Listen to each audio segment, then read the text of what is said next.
Welcome back to the Daily Thunder podcast. Get your brooms out. The series is over 4-0.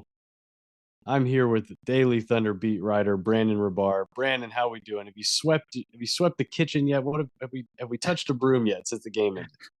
I've only tweeted and talked to you since the game ended. I don't even know where my wife is, quite honestly.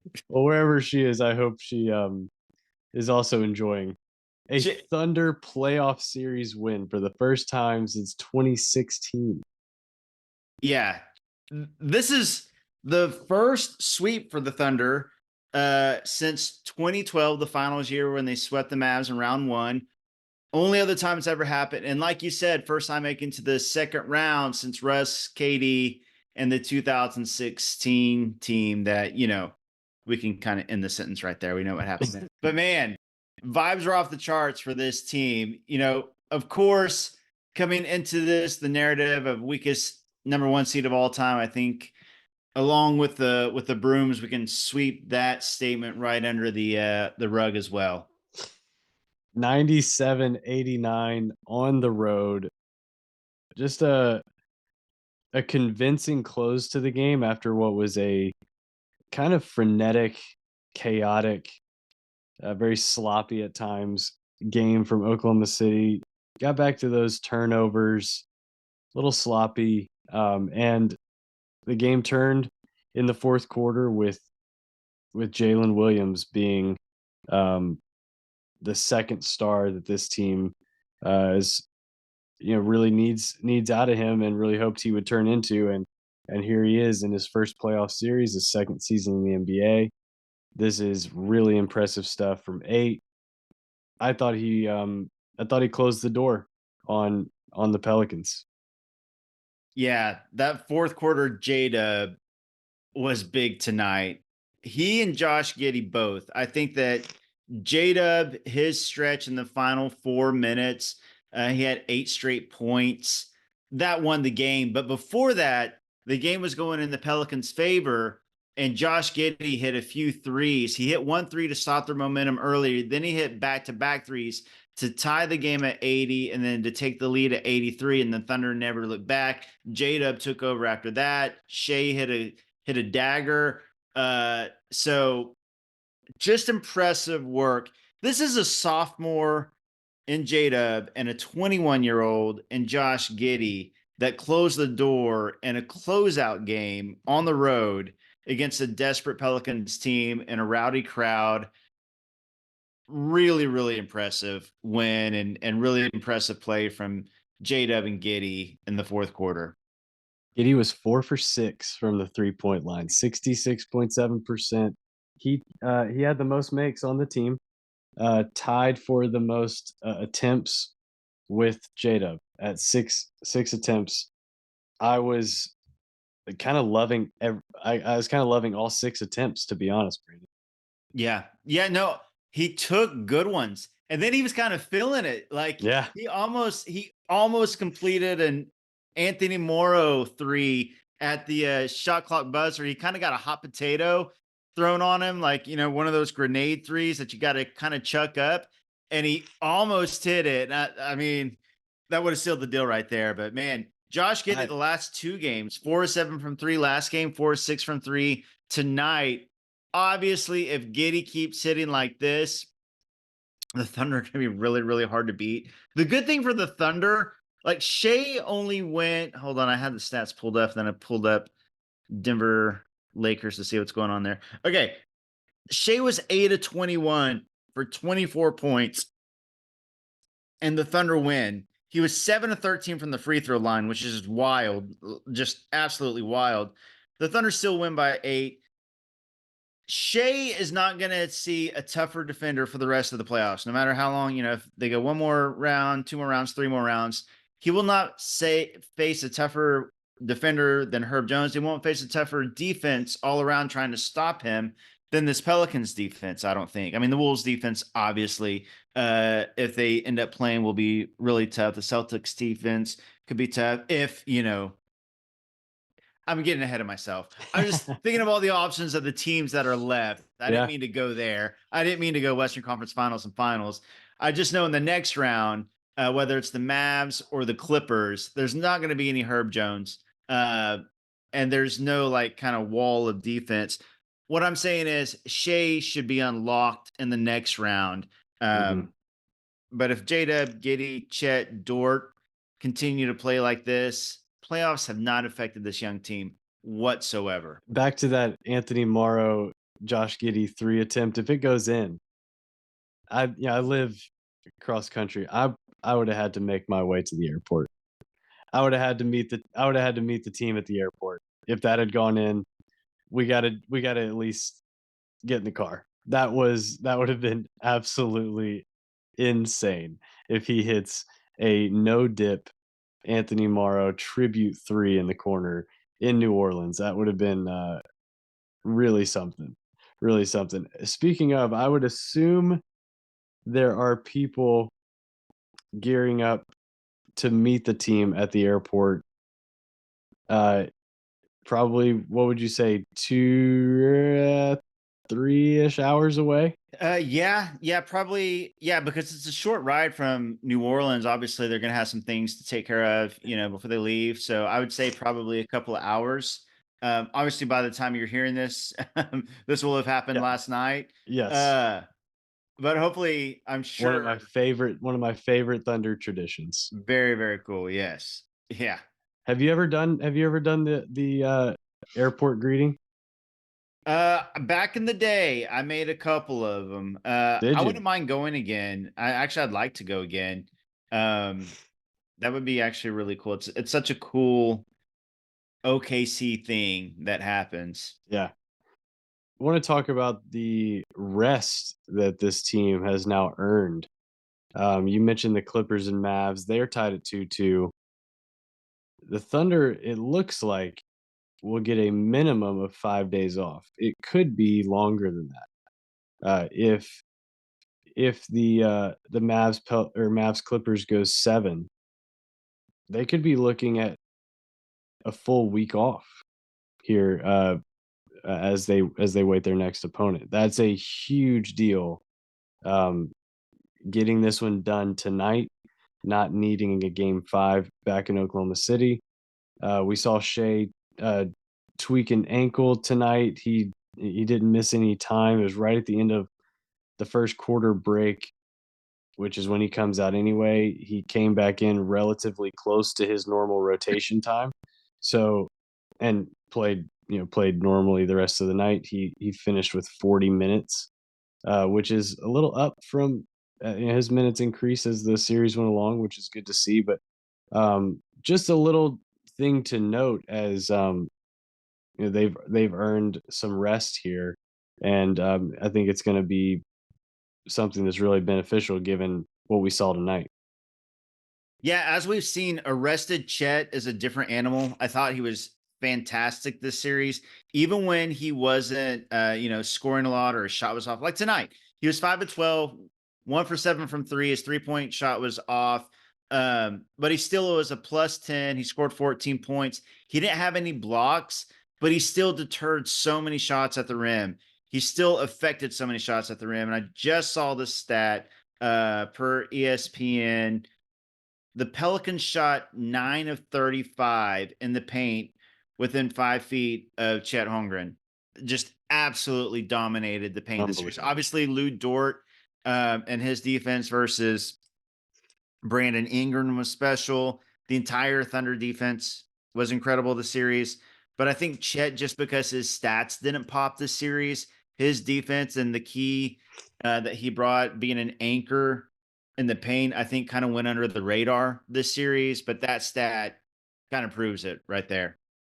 And speaking of Chet's stats, I want to clean up something from earlier. I had J Dub and Giddy taking the most threes on the team tonight at 6. It was actually Chet at 7. I looked right over that. Chet went 1 of 7 tonight, but we talked about it after game 1. I really wanted to see him get up more threes, the team in general get up some more threes. They've done that over the last few games. Hit a lot more in game 2 and game 3 than they did tonight, but I love the attempts. I love the looks they're generating. A lot of good looks for guys like Wiggins, Isaiah Joe. Case and Wallace. Just want to see more of that, more of the same.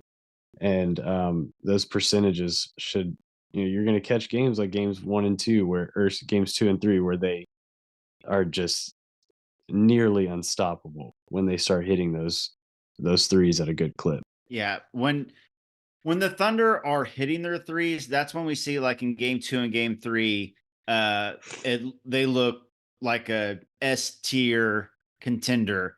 Yeah. And when they're not hitting their threes, at least against this New Orleans team, their defense won them the game. I mean, holding the Pelicans to 92 points, 85 points, and 89 points is just absurd. That's 1990s NBA scores. And Mhm. so even when the shots aren't falling, like tonight, 12 of 40 from three, they can rely on their defense. They can rely on scoring at the rim, scoring in the paint. Shea's going to shoot better. Tonight, J-Dub and Giddy carried the team in the fourth quarter. Every bucket was hard to come by, but this is still the number one three-point shooting team in the NBA through the regular season. The Pelicans have a lot of long wing defenders to throw at the Thunder, and the Thunder, sometimes shooting variance teams are going to be off. So to go 4-0 in this series when two of those games, the Thunder shot really poorly from three, when that's been something they can kind of hang in their hat on this season, it's pretty impressive. I totally agree. I was just seeing the box score. Aaron Wiggins led the team in minutes off the bench with 16. I love we've been wanting to see more of Wiggins. We saw a little less of Kaysen tonight, a little less of Jay Will, but I thought Wiggins was solid again. He had a great attacking a closeout against Herb Jones. First step looks great. I'm big on these Wiggins minutes, and I think even in this next series, no matter who they face, I think that's another series that he's gonna play a good amount of minutes in. Yeah, I think so too. I think that anybody listening to this podcast will say Aaron Wiggins needs more minutes. I think Yeah, that any Thunder fan has been, kind of yelling for more Aaron Wiggins minutes and for less Gordon Hayward minutes. And we saw that tonight. 4 minutes total for Gordon Hayward. And like you said, 16 minutes for Aaron Wiggins. And what's funny is it was a night where Aaron Wiggins, uh, rare night where he didn't shoot well. He was 1 of mm, 5 from 3, 2 of 7, uh, from the field for 5 points. But, Mark trusts him. I think it's all the other things he does, the hustle, the defense, knowing where to be, making the right play, and knowing that he's a dude that shot nearly 50% from 3 this season. So again, for the Thunder to win this game, and seeing Wiggins go 1 for 5 from 3, seeing Chet go 1 for 7 from 3, seeing Shea go 8 from 21 from the field, that that's a really, really good indicator for the Thunder. And I wanna, I get it, the Pelicans don't have Zion. I get that. But the Pelicans haven't had Zion a lot over the last couple of years, and they've still been a good team. They had a winning record without Zion this year. They still beat the Kings in the play-in game handily without Zion. This is still a team with Brandon Ingram, CJ McCollum, Herb Jones, Trey Murphy, Valanciunas, Larry Nance, Alvarado. I mean, this team still has good players. Now, obviously, they're not the same team without Zion. They lose a lot of firepower.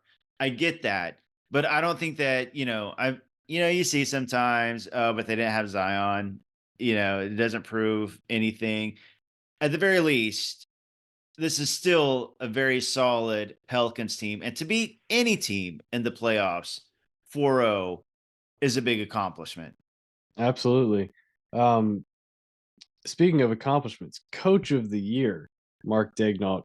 That is just a huge accomplishment, huge feather in the cap for this organization, for this staff, for this head coach. He's been so good. We've been singing his praises nearly from day one. Just a huge fan of what he does, how he leads, how he gets these guys going and gets these guys to play so together. And the chemistry on this team has been well noted. It's something that a lot of national NBA fans and media are getting to see for the first time as these playoffs go on. But like that, so much of that is attributed to Coach Mark and um, the relationship he has with these guys, players.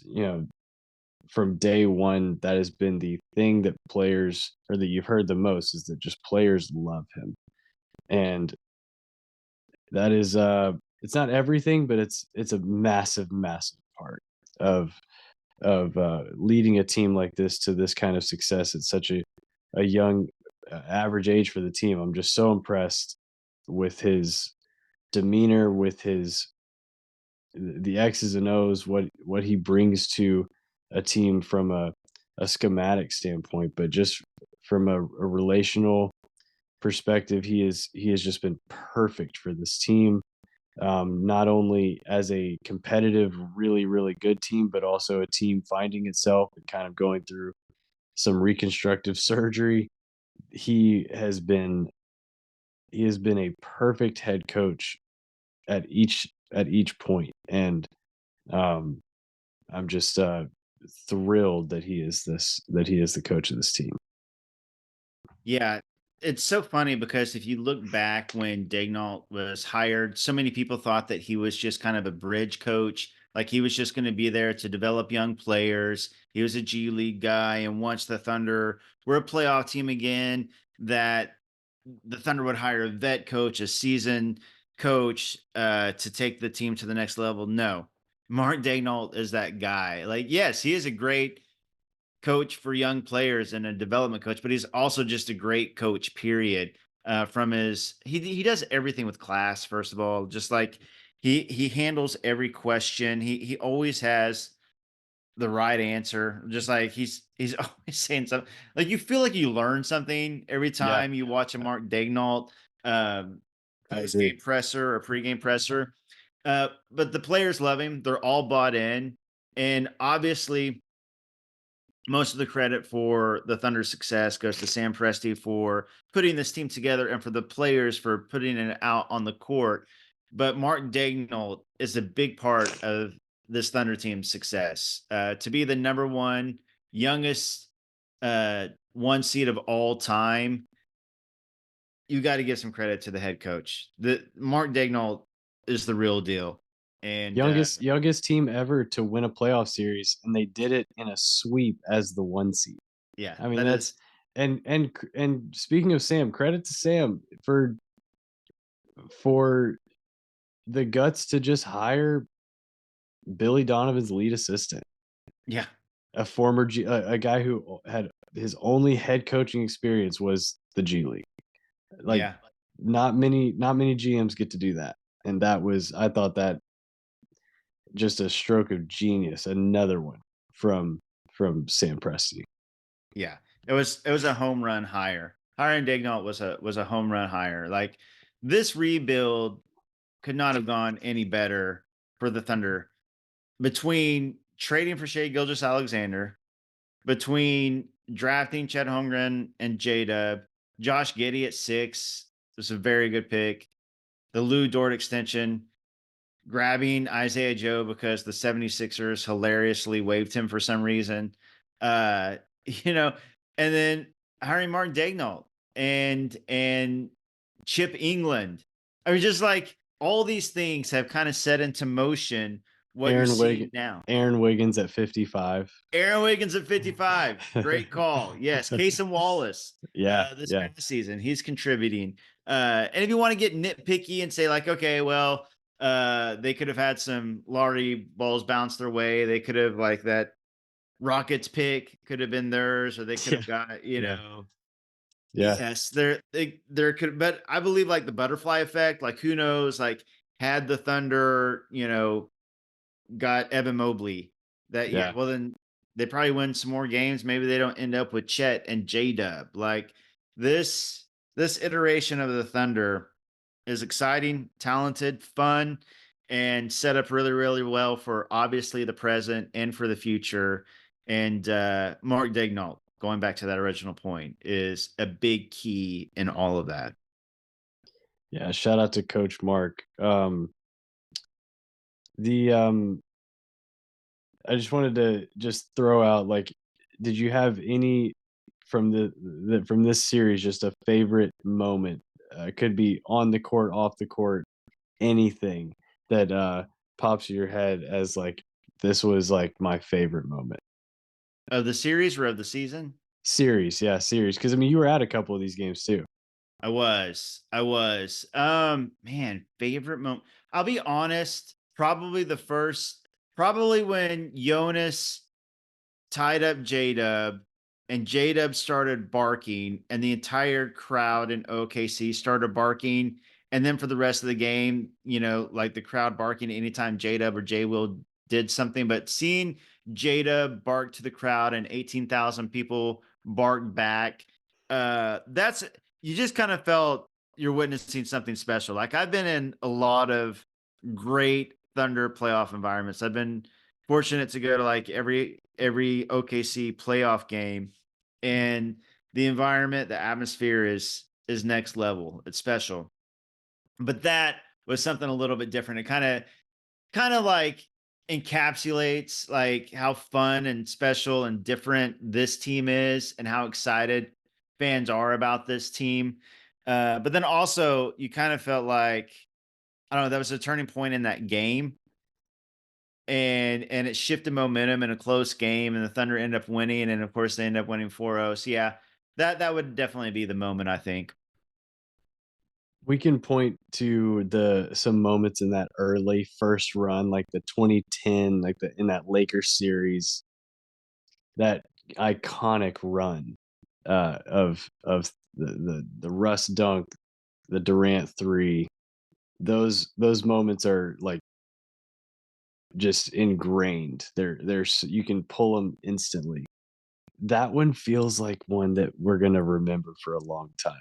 The the jump ball that turned into an entire arena barking with one of their favorite players. Yeah, I mean honestly, you really will. And I bet the barking continues this entire playoff series at home. It seems Plus like it's got staying power for sure. yes, absolutely. And who knows if it becomes a thing where it like continues on to next season, it's the regular season, maybe it's just a playoff thing. Uh but it was the start of something that I think we'll look back and be like, man, that was a cool moment. Yeah. Um, so what are your thoughts on do you have a preferred opponent in the next round between the Mavs and Clippers? Oh, the Clippers. The Clippers for sure. I Uh agree. I think that look, these are two really good teams. Both of them will be challenging for the Thunder or for any team to beat. But I still think if Luca is right, if his knee is okay, the Luca Kyrie duo, and then you add in some size with Lively and Gafford and PJ Washington can be an X factor. I think that is when they're playing their best, a tougher opponent than Paul George and James Harden and Russell Westbrook at this stage of their careers. Now, obviously, Kawhi is an X factor there. Does he come back for round two? How healthy is he for round two?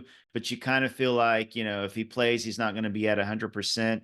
And the Thunder, I feel like with their youth and their speed and their athleticism, have a real advantage over the Clippers. Plus, just the storylines between the Thunder present and future facing off against Yeah. the Thunder past. And if the Thunder were to be able to beat the Clippers, like the passing of the torch, the end of one era, the beginning of a new era, like, Russ and OKC in a playoff environment. I mean, all those things that would go into it, I think are a lot more fun. On the other hand, Shea versus Luca and all the fans of both sides as you see on social Mhm. media, like it could get ugly as far as that goes. So give me Thunder versus Clippers round two.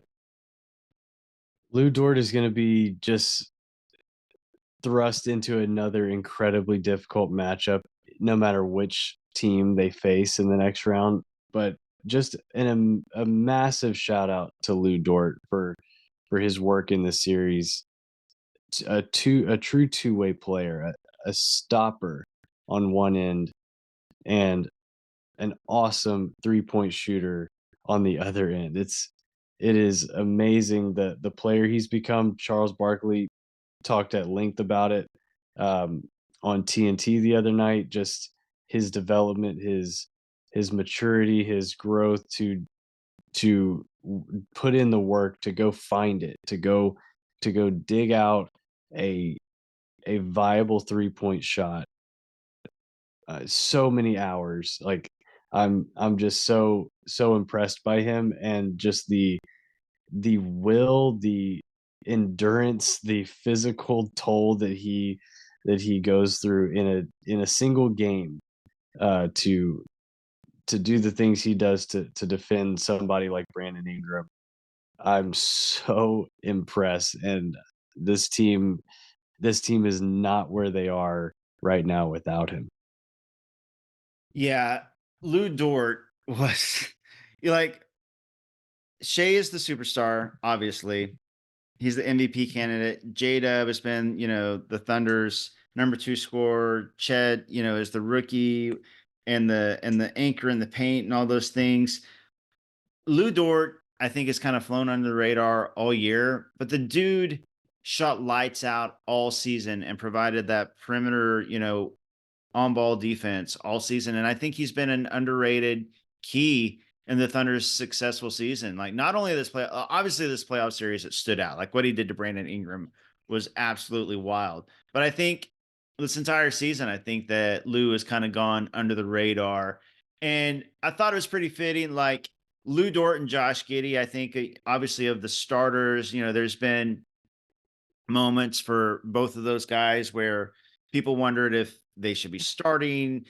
When you make up like trade scenarios, those two guys were usually like the ones always thrown in. And I get it. I get it. But both of those guys stood out in this series. Josh Giddey in games 3 and 4, and especially his play in game 4 was, critical to the team's win and closing it out. And then Lou Dort all series. So it's kind of cool to see both of those guys have their moments, because obviously the big three are going to get their shine and they deserve it. But those other two guys, Dort and Getty, cool to see them get some shine too. They were both really, really good. Can we just have Josh Giddey play all the games in New Orleans? Can we just or maybe trick him and make him think that they're all in New Orleans? Because he's just a totally different player there. It's crazy. That He is a is. very weird phenomenon. Yeah, he is. I mean, it was funny because, he dominated the playing game in New Orleans last year. And so coming into the series, so many people were like, "Oh, Giddy's going to be an X factor." He played great against the Pelicans, and then he didn't have a good game 1, and game 2 he was okay, and then just completely dominates games 3 and 4 in New Orleans. It's it's incredible. We've gotta figure out a way to make him think that every arena he's in is the Smoothie King. Maybe he's got some kind of Smoothie King activation he's working on over there. In New York, it's Madison Yeah, Square Garden and Smoothie King Center. Those two places. Uh, I don't know what it is. New Orleans and New York, but they Josh do goes to something for Josh. yeah. They do something for Josh. Um, all right. Any other notes? Anything else you wanna mention about the Thunder's first playoff series win in a long time? I'll just go back to the fact that in hindsight, I think everybody's like, yeah, the Thunder were just better. They have more talent. The Pelicans didn't have Zion. Of course they should win. But if you go back to the beginning of the series, there was a lot of talking heads, a lot of pundits, a lot of analysts like, hey, Pelicans are a sneaky good matchup. They're a sneaky good team. Even without Zion, they just throttled the Kings. They have a lot of wing defenders. Herb Jones is the best shade defender. This could be an upset. This could be a series that goes 6 or 7 games. For the Thunder to be this young, to go and take care of business and to win a series 4-0, I don't think we should take that for granted and just be like, oh, yeah, well, they're just better. I think it was more than just they're better. I think they're better and they played harder and they did all the little things and the moment was not too big and they took care of business. Brandon's got receipts. and he's here for your apologies. He's all ears. Being a beat reporter is basically just living on NBA social media, so you see all the hot takes both ways. He's got them all. Please send all black tie apology videos to at Brandon Rabar. See you there. All right. Thank you so much for listening. We are off to celebrate a Thunder series sweep over the New Orleans Pelicans. Put it in the books. We are off for a few days until game one of round two. God, round two, Brandon. Round two for this young team. Amazing. We will be back to talk about it after game one. We'll see who they play. Maybe we may even have to jump on once we see who their opponent is and preview round two. But thank you so much for listening. And as always, Brandon, my guy, thank you so much. Absolutely. Looking forward to more of these in round two. Absolutely. Thank you so much. This is the Daily Thunder Podcast.